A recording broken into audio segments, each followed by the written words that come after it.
Hello. School വിട്ട് വരുന്ന കുട്ടികൾക്ക് ഉണ്ടാക്കാൻ പറ്റിയ ഒരു ഈവനിങ് സ്നാക്കായിട്ടാണ് ഞാനിന്ന് വന്നിരിക്കുന്നത്. അപ്പോൾ അതിനായിട്ട് ഞാൻ മിക്സിയുടെ ജാറിലേക്ക് എടുത്തിട്ടുണ്ടായിരുന്നത് 4 പൂവൻ പഴവും പിന്നെ ഒരു കഷ്ണം മത്തങ്ങയായിരുന്നു. അപ്പോൾ ഈ പൂവൻ പഴവും മത്തങ്ങയും എന്ത് കോമ്പിനേഷനാണെന്ന് ചോദിച്ചാൽ അത് വലിയ കോമ്പിനേഷനൊന്നുമല്ല, ഞാൻ കണ്ടുപിടിച്ചൊരു കോമ്പിനേഷനാണ്. അതായത് എനിക്ക് കുറച്ച് പൂവൻ പഴം ഇരുന്ന് നന്നായി പഴുത്ത് പോകുന്നുണ്ടായിരുന്നു. അപ്പം ഞാൻ വിചാരിച്ചു അതെടുക്കാം. അതുപോലെ ഒരു ചെറിയ കഷ്ണം മത്തങ്ങ കറി വെച്ചിട്ട് ബാക്കിയുണ്ടായിരുന്നു. അപ്പോൾ അത് രണ്ടും കൂടി ഒന്ന് ഉണ്ടാക്കി നോക്കാമെന്ന് വിചാരിച്ച് ഞാൻ ഉണ്ടാക്കിയതാണ് ആ കോമ്പിനേഷൻ. അത് രണ്ടും കൂടി മിക്സിയിൽ അരച്ചെടുത്തിട്ട് ഒരു പാനിലേക്ക് ഇട്ട് കൊടുത്തിട്ടുണ്ടായിരുന്നു. എന്നിട്ട് അത് നന്നായിട്ട് വേവിച്ചെടുക്കുക. ഒന്ന് അടച്ചൊക്കെ വെച്ച് കൊടുത്ത് ഇടയ്ക്കിടയ്ക്ക് ഇളക്കിയിട്ട് വേവിച്ചിട്ടുണ്ട്.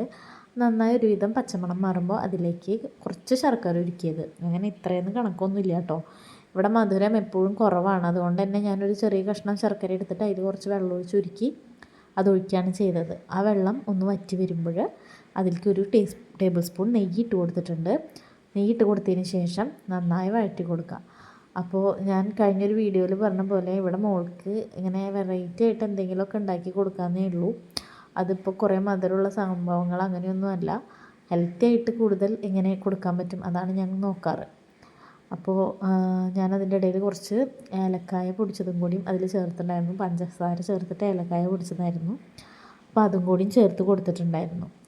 അങ്ങനെ ഇടയ്ക്കിടയ്ക്ക് കുറേശ്ശെ നെയ്യ് ചേർത്ത് കൊടുക്കണം. കുറേശ്ശെ എന്ന് പറഞ്ഞാൽ ആകെ 2 ടേബിൾ സ്പൂണൊക്കെ നെയ്യ് ഞാൻ ഇതിലേക്ക് ആകെ എടുത്തിട്ടുണ്ടാവുള്ളൂ കേട്ടോ, ഇടയ്ക്കിടയ്ക്ക് ചേർക്കാനായിട്ട്. അങ്ങനെ അത് നന്നായി ഇളക്കി കൊടുക്കുക. ഇവിടെ നമുക്ക് പൂവമ്പഴം തന്നെ വേണമെന്നൊരു നിർബന്ധമില്ല.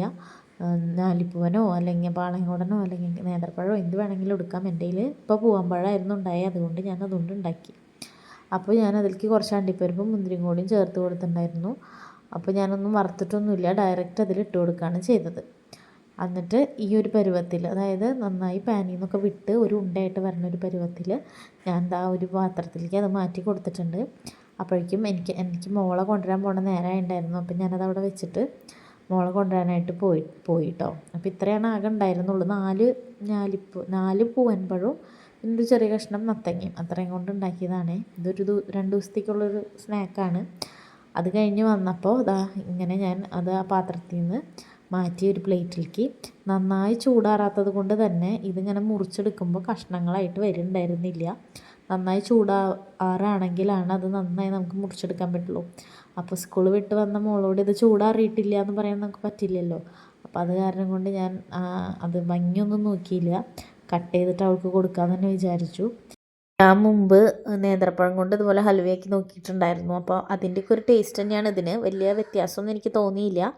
അപ്പോൾ നമുക്കിത് ഏത് പഴം കൊണ്ട് വേണമെങ്കിലും ഉണ്ടാക്കാം. അതുപോലെ മത്തങ്ങ ചേർത്തതിൻ്റേതായ ഒരു രുചി മാറ്റമൊന്നും ഇതിനില്ല. ഇത് മത്തങ്ങയുടെ ഒരു ഫ്ലേവറേ ഇതിൽ വരുന്നില്ല കേട്ടോ. അപ്പോൾ മത്തങ്ങ അങ്ങനെ ഇഷ്ടമില്ലാത്തവർക്കൊക്കെ ആണെങ്കിൽ ഇങ്ങനെയൊക്കെ ട്രൈ ചെയ്യാം.